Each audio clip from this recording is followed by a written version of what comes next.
So this is a video that I've wanted to make for quite some time, and essentially it's talking about the state of 360 recording. And there's two examples I want to bring up, and I love both of them. However, I understand where they're both coming from. And one is Casey Neistat, who is a fantastic vlogger and a wonderful storyteller, and two is Derek Muller over at Veritasium. And Derek is a brilliant scientist and a great teacher. I love looking at his content. However, the reason I want to bring this up is because I had watched a video from Casey before, and I just finished a video from Derek on why spherical recording was a bad idea. And so I want to address some of those points.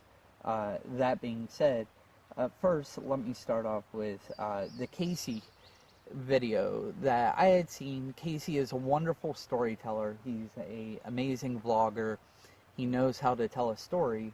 However, one of the problems that Casey has, at least whenever it comes to 360, is treating the 360 viewer, as a second-class citizen, someone who is to come after him and his experiences, which he has great experiences. However, it doesn't put it quite into perspective.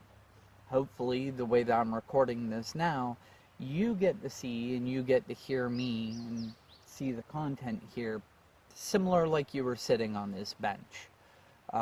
Casey, one of the first 360 videos that he had ever recorded and put on YouTube was him at lunch. And you sat in the camera was in the middle of the table while him and his friends ate, and he did no interaction, and there was no part of it. And in follow-up videos that Casey did, the 360 camera took a secondary perspective. In other words, he did everything and you were there just to observe. Yeah, he had fireworks, or yeah, he was had the camera mounted on a drone, but you are not hanging from a drone. And at the perspective that he was, you were not hanging on a skate or on a snowboard beside him, and even then it was at the wrong perspective. He had it, the 360 camera that he had, don't get me wrong, was great. He had it hanging from his side as if he were dragging you parallel to him. And unfortunately, that doesn't translate in a 360 video. And so hopefully Casey may see this, and Casey may learn to put the camera as a first place perspective, such as I'm trying to do here. Now, to address Derek's points, he did mention resolution, and yes, that's a technological issue, and as the situation and as technology gets better, we'll definitely see a better quality. Now, then there's the wide-angle lens and items far away, and this is true. However, I see a point where Google or Samsung will be able to take a 360 piece of content similar to these flowers over here, and you may be able to click on them and then be able to see more contextual information about them. But just like if you were sitting on this bench, you can turn and look at me, and you can look around. I shouldn't be stopping you from doing that. Unfortunately, I do have this on a tripod, and so that kind of gives a little bit of a difference in, mount and view and things like that. And Derek says that our brains don't interpret in 360, and I think that's completely wrong. They do, and so if you're watching this on a VR headset, you will definitely have that perspective as if you were here. And yeah, what winds up happening is we're so interactive, but our brains are one channel. that we are so interactive that we dismiss things like the birds or an insect or the wind blowing the trees. Yeah, so that's a problem, but that's more of a visual and contextual problem. If you're watching a 360 video that's on if you're watching a 360 video on your desktop, you're definitely not going to have the same perspective as someone in a VR headset watching this. And so Derek also brought up the story and direction and being able to focus the conversation in a particular standpoint, and so that's great. Derek is a scientist, he's a teacher, he wants you to focus. However, 360 cameras do have a particular purpose, and they have an amazing skill set in the fact that you can observe, you can listen to me, all the meanwhile looking around at the different trees and the foliage, the trail, and yeah, you can't get up and you can't escape, but you can see the flowers behind you, and we could still have that one-sided discussion, and so yeah, with education, you need students and you need your pupils to be able to follow you, but this is where story gets into place.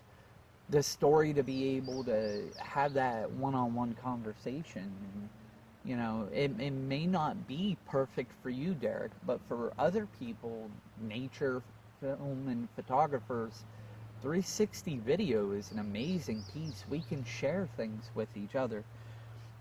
He brought up also about how it's similar to telling someone, there's the universe, go. And that's exactly what we did. As a scientist, Derek, and an educator, that's exactly how the world is. And we tell people that if you don't know, get up and go do.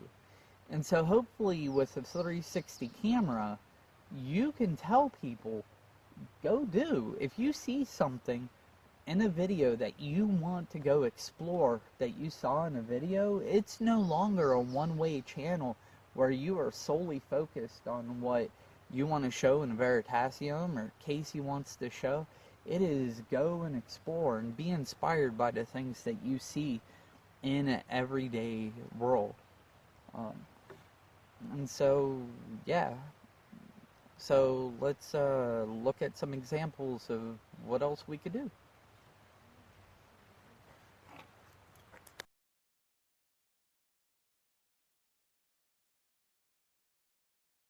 So one of the things that Derek did with his 360 cam as he was walking was a typical vlogger position.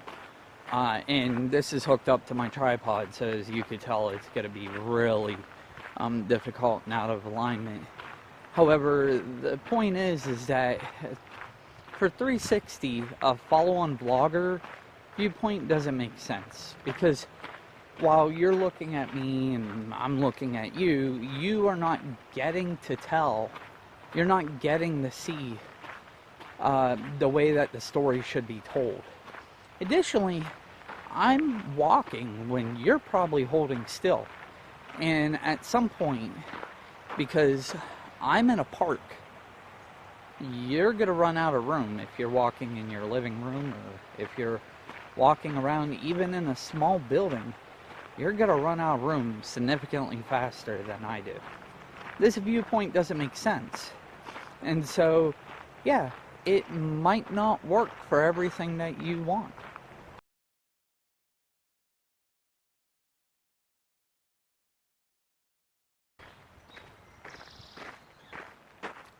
Another thing I've seen people do is to set a 360 camera out and then talk to it statically, like this, and then do nothing else with it, just dictate to the 360 camera, or put it in a position where there's a lot of context, but really only one directional path. And whenever you think about it, that doesn't translate, because would you stand there like a character in a video game waiting for me to walk up to you and just start talking, and then I walk away?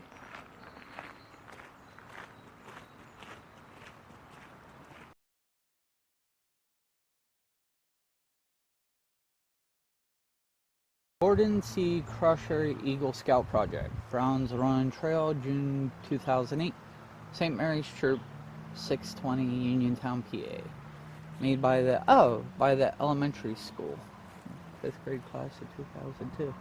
Oh, I actually think something might be living in there. But yeah, so that's being said, there's a lot of stuff that 360 cameras they're great for. They're really, really good for. But the point is that you have to use it appropriately. This is a little bit better because here I'm showing you something in 360 just like you were in front of me and I was a teacher.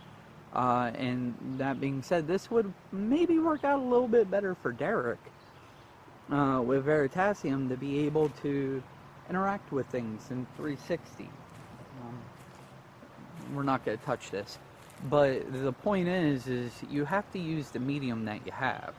Now, you might not be center, I might not be center, but hopefully if you have a 360 cam or a 360 viewer, you're able to see this content perfectly fine. It doesn't have to be close, because I'm telling you, I'm interacting with you. Really, oh man, it's hot today. But really, whenever you look at it, 360 video is meant to move with us, to be able to show and express what we can do as people. Yeah, it might not really apply for all the different types of media. It might not be the best medium for every application. But whenever you look at it, it still provides us a ton of benefits that we didn't have before. It still lets us present things in a format that we weren't able to. And it allows us to share things like movement and what we see in our day-to-day lives with people who may not be able to get out and see.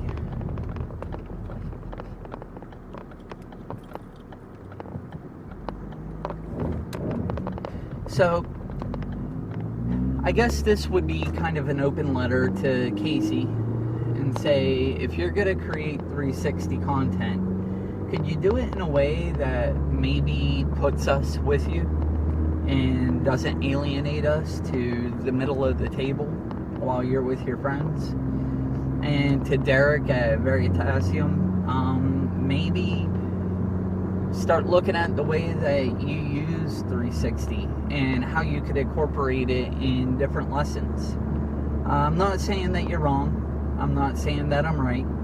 However, I am saying that there are different ways to explore everything in life. I'm more than willing to open up a dialogue and a conversation, and if you would like to talk about it, you can find my email address in the description. Alright everyone, this actually is a video I've been wanting to make for a long time, and I'm glad I can put those demons to rest, and hopefully you enjoyed the video and enjoyed going along for the ride.